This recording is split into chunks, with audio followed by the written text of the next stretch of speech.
இன்றைக்கி வந்து big pass வந்து செலிப்ரேஷனுக்காக ஒரு ஐபேக்கோ ஐஸ்கிரீம் கேக் சென்ட் பண்ணியிருக்காரு.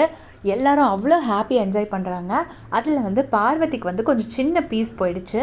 உடனே அவங்க வந்துட்டு அமித் என்ன சொல்கிறாருன்னா, ரொம்ப மெக்னானிமஸ் தான், அந்த ஸ்மால் பீஸ் நான் சாப்பிட்டுக்கிறேன், எனக்கு பிரச்சனை இல்லை, எனக்கு பெரிய பீஸ் வந்திருக்கு, அது நான் அதை கொடுத்துக்கிறேங்கிற மாதிரி சொல்கிறாரு. ஸோ எஃப்ஜே வந்து ஐயோ இவ்வளோ ஸ்மால் பீஸ் அப்போ கொடு அப்படின்னு சொல்லி கேட்குறாரு. அதை பார்வதி வந்து தப்பாக புரிஞ்சுக்கிறாங்க. தப்பாக புரிஞ்சுட்டு சரி வேண்டாம், இப்படி ஒரு ஆட்டிடியூடோடு எனக்கு கொடுக்குறதுனா எனக்கு தேவையில்லைன்னு சொல்லிட்டு கோவப்பட்டு போகிறாங்க. அப்புறம் இப்போ எல்லோரும் சமாதானப்படுத்த ட்ரை பண்ணாங்க. அவங்க சமாதானம் ஆகலை. உடனே வந்துட்டு சபரி போயிட்டு கையை பிடிச்சி கூப்பிட்டுட்டு நான் கையை லேசாக தான் பிடிச்சேன், அஃபன் பண்ணலை சரியா அப்படின்னு சொன்னோன்னே இல்லை அது எனக்கு புரியுது அப்படின்னு சொல்லி பார்வதி சொல்கிறாங்க. சொன்னதுக்கப்புறமா சபரி கூப்பிட்டுட்டு ஏய் நீ சாப்பிட்லன்னா அப்புறம் சாப்பிட்ட நமக்கும் எல்லாருக்குமே சாப்பிட்ட மாதிரி இருக்காது, நீயும் சாப்பிடவா அப்படின்னு சொல்லி கூப்பிடுறாரு. அப்புறம் வராங்க. வந்ததுக்கப்புறமா எஃப்ஜே சொல்கிறாங்க, ஏய் லூஸு, அமித் வந்து ஸ்மால் பீஸை நான் எடுத்துக்கிறேன்னு சொன்னதுனால தான் நான் அமித் கிட்ட உன் பீஸ் கொடுத்துட்டு அமித்தோடது உனக்கு கொடுக்கலான்னு நினச்சேன், நீ அதுக்குள்ளே கோவப்பட்டு போயிட்டேன்னு.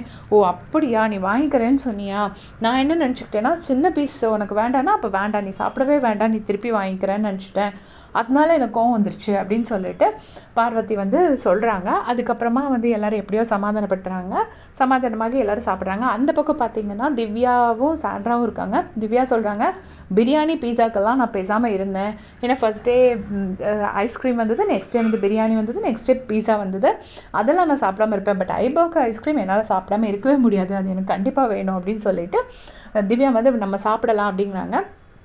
பிரஜன் வந்து எப்போவுமே அவருக்கு சாப்பிட கிடைக்கிறது எல்லாத்தையுமே வந்து திவ்யாவுக்கு தான் கொடுக்குறாரு. சாண்ட்ரா ரொம்ப கம்மியாக தான் சாப்பிடுவாங்க போல இருக்குது.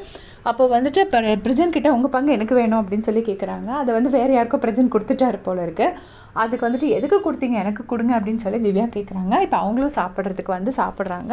இதுதான் இப்போதைக்கு பிக் பாஸ் வீட்டில் லைவில் நடந்தது. இதே மாதிரி அப்படியே தெரிஞ்சுக்கிறதுக்கு சேனல் சப்ஸ்கிரைப் பண்ணிக்கோங்க. தேங்க்ஸ் ஃபார் வாட்சிங்.